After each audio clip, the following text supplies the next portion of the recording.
अस्सलाम वालेकुम नाज़रीन, FSID न्यूज में आपका इस्तकबाल है। मैं मोहम्मद फारूक। पढ़ते हैं आज की ताज़ा खबर। NH 44 पर कार में सवार मुसाफिरों पर हमला करके सोने के जेवरात सरखा करने वाले चोरों की टोली को पुलिस ने किया गिरफ्तार। जी हाँ नाजरीन, मल्टी जोन IG सत्यनारायण ने वनपर्ती जिले SP गिरिधर के साथ मीडिया से खिताब करते हुए तफसीलात बताई। इन्होंने कहा कि जगत्याल जिले के इब्राहिमपट्टनम मंडल से ताल्लुक रखने वाले 8 अफराद तिरुपति अरुणाचलम के मंदिरों के दर्शन से वापस आ रहे थे कि पियबेर के मजाफती इलाके में सफर के दौरान थकान की वजह से कुछ देर के लिए सोने के लिए पॉलिटेक्निक कॉलेज के सामने पार्किंग में गाड़ी रोकी गई। अचानक पास में मौजूद शुगर की फैक्ट्री में काम करने वाले महाराष्ट्र से ताल्लुक रखने वाले 6 अफराद चाकू और पत्थरों से हमला किया और गाड़ी में सवार 8 अफराद से 14 तोले सोना लूट लिया और गाड़ी के ऊपर मौजूद लगेज बैग्स लेकर फरार हो गए, जिसमें से 4 अफराद को गिरफ्तार कर लिया गया और 2 अफराद फरार है। इन चोरों के पास से 6.5 तोले सोना, 2 साइकिल मोटर, 3 सेलफोन बरामद कर लिया गया। इन्होंने कहा कि बाकी 2 अफराद को जल्द पकड़ लिया जाएगा।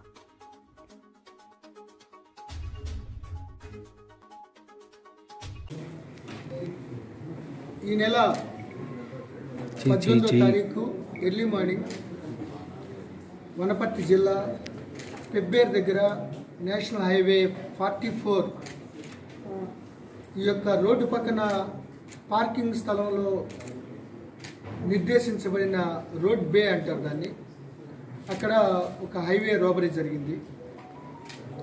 జగిత్యాల జిల్లాకు చెందిన ఇబ్రహీంపట్నం మండలం కోజన్ కొత్తూరు చెందిన గోపిడి రజని మరియు ఆవిడ అంగన్వాడీ టీచర్ 8 మంది కుటుంబ సభ్యులు నైబర్స్తో కలిపి తిరుపతి అరుణాచలంకి 13వ తారీఖున వెళ్ళి 5 రోజులు యాత్ర పూర్తి చేసుకుని తీర్థయాత్ర ఎర్లీ మార్నింగ్ సుమారు 2 గంటలకి పెబ్బేర్ దగ్గర హైవే పక్కన 2 ట్రాక్టర్లు చెరుకు ట్రాక్టర్లు ఉంటే సో ఇక్కడ సేఫ్టీ అని అక్కడికి వచ్చి నేచర్ కాల్స్కి వెళ్ళడం.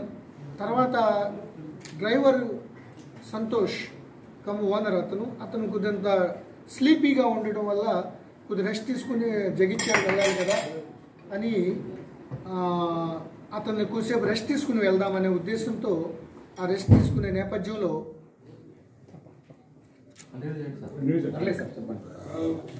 6 సభ్యులు, అంటే అపరెంట్గా 4 ఉన్నారు, ఆకస్మికంగా ముందు వీళ్ళకి తెలియకుండా పైన ఏదైతే లగేజ్ ఉందో ఆ లగేజ్ని కట్ చేసి తీసుకువెళ్ళి ఫీల్డ్లో చూసుకున్నారు. అక్కడ కేవలం ప్రసాదాలు,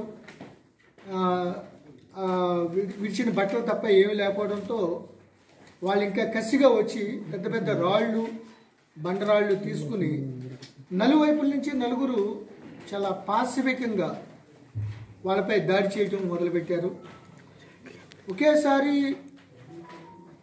లైటనింగ్ అటాక్ చేసే తరుణంలో వీళ్ళు ఒక రకమైన షాక్కు గురయ్యారు. తర్వాత వాళ్ళు కంటిన్యూస్గా దాడి చేస్తూనే వీళ్ళ దగ్గర ఉన్న 13.5 తులాల బంగారం సంబంధించిన పుస్తల తాళ్ళు, చైన్స్, మంగళసూత్రాలు ఇవన్నీ కూడా దోపిడీ చేయడం జరిగింది. ఆ కొన్ని నిమిషాల్లోనే వాళ్ళు చేసిన విధ్వంసం అంతా ఎంత కాదు. హైవేలో ఇటీవల కాలంలో ఎప్పుడు కూడా మేము ఇటువంటి ఇంటెన్సిటీ ఉన్న డెకాయిటీ చూడలేదు. దట్టు ఇటు తిరుపతి ఎక్కువగా ప్రతిరోజు వందలాది వెహికల్స్ వెళ్తూ ఉంటాయి, వస్తూ ఉంటాయి. సో స్లీపీగా ఉన్నప్పుడు ఇటువంటి డాబాల దగ్గర వీళ్ళ దగ్గర పెట్టుకోవడం చాలా పరిపాటి. అటువంటి సమయంలో ఇటువంటి విధ్వంసకరమైన డెకాయిటీ జరగడంతో SP వనపర్తి గిరిధర్ గారు పూర్తిగా అప్రమత్తమయ్యారు. పెబ్బేర్ SI గారు आप हमारा ये वीडियो YouTube पर देख रहे हैं तो सब्सक्राइब करना ना भूलें और बेल आइकन दबाएं।